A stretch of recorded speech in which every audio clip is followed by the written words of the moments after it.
जगन्नाथ स्वागत करुछि trending news channel को एबे जाके बड़ लेटेस्ट अपडेट आसुछि आम आईएमडी भारतीय पाणीपाग विज्ञान केंद्र तरफ रुकी आगामी 7 रु 8 दिन पर्यंत एमिति तुहाकु तुहा वर्षा लागिक रहइबो। आपण माने जेमिति देखबा पई पाउथिबे गत किछि दिन पूर्वरु मो कहितली के जो लघुचाप सृष्टि हेबो ताहा एक शक्तिशाली लघुचाप रे परिणत हेबो। आ सेम सेया वर्तमान देखबा पई पाउथिबे कि विभिन्न जिल्ला मानकर प्रबल वर्षा ढालुछि।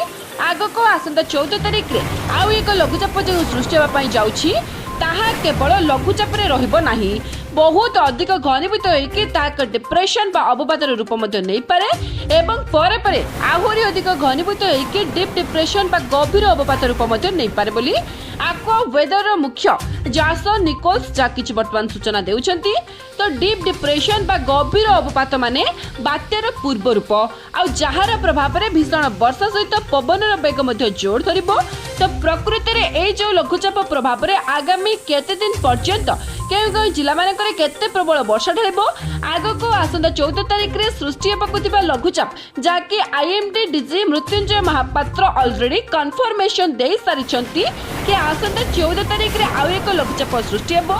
तो ए जो प्रकृति रे लघुचाप केते घनीभूत हेबो अवपात गभीर अवपात रूप नेबो कि कोन आ केउ जिला मानकर भीषण वर्षा पवन सहित जलबंदी परिस्थिति मध्ये सृष्टि होई पारे, कृत्रिम बन्या परिस्थिति मध्ये सृष्टि होई पारे। तो सब को जानिया पाए निश्चित वीडियो को शेष पर्यंत देखंतु। नकरे चैनल को आस्तले चैनल को सब्सक्राइब करके पाखरे आस्तबा बेल आइकन को प्रेस करी ऑल नोटिफिकेशन को ऑन करंतु। वर्षा बन्या बात्या आ लघुचाप सबरो फास्ट आ लेटेस्ट अपडेट आपण मानको पाखरे पहुंच जिवो।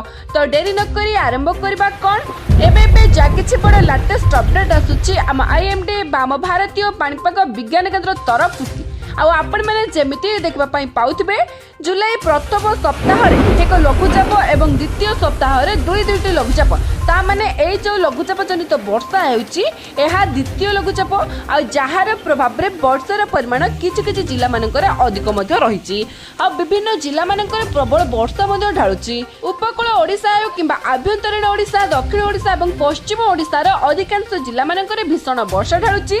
आउ किछि जिला मानको जे ऑरेंज वार्निंग जारी करे दैछि जहार माने भीषण वर्षा पड़िबो आ जहार प्रभाव रे कच्चा रास्ता माटी रास्ता क्षयक्षति हेबा सहित कच्चा घर माटी घर मध्ये भांगी पारे। आ ता छडा आपण माने मध्ये देखबा पई पाउथबे कि किछि जिला मानकर ऑलरेडी तळिया अंचल मानकर पानी जमिलानी ता सहित किछि स्थान मानकर रास्ता ऊपर मध्ये पानी चालुछि।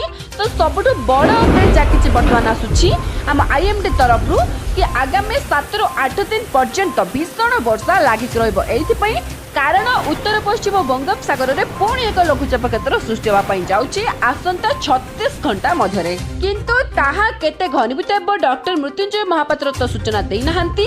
किंतु अमेरिकीय पाणीपाग विज्ञान केंद्र रो मुख्य जासन निकोल्स वर्तमान जाके आकलन करूछंती कि आसंता 14 तारिख रे जो लघुचापटी सृष्टि हेबो ताहा प्रथमे स्पष्ट दृश्य लघुचाप रे परिणत हेबो परे परे ता अधिक घनीभूत होइकि एक डिप्रेशन बा अवपात आ तापरे डीप डिप्रेशन बा गभीर अवपात रूप मध्ये नै पारे जहाके बात्यार पूर्व अवस्था ता माने भीषण वर्षा सहित पवनर वेग मध्ये जोर धरिबो।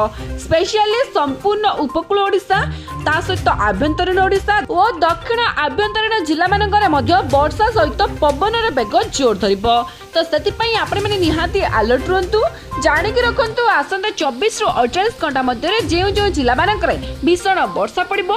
तो सही सब जिला गुडी कहला केन्दुझर मयूरभंज बालेश्वर भद्रक जाजपुर केन्द्रापड़ा जगतसिंहपुर कटक खोर्धा पुरी नयागढ़ गजपति गंजाम कंधमाल कोरापुट मालकानगिरी नवरंगपुर रायगड़ा अनुगुल ढेंकानाल सुंदरगढ़ बरगढ़ देवगढ़ एवं संबलपुर और सोनपुर। तो सब जिला मानकर heavy to very heavy rainfall बा प्रबल अति प्रबल वर्षा सहित स्थाने स्थाने एक्सट्रीमली हेवी रेनफॉल ता माने अत्यधिक प्रबल वर्षार मध्ये संभावना अछि।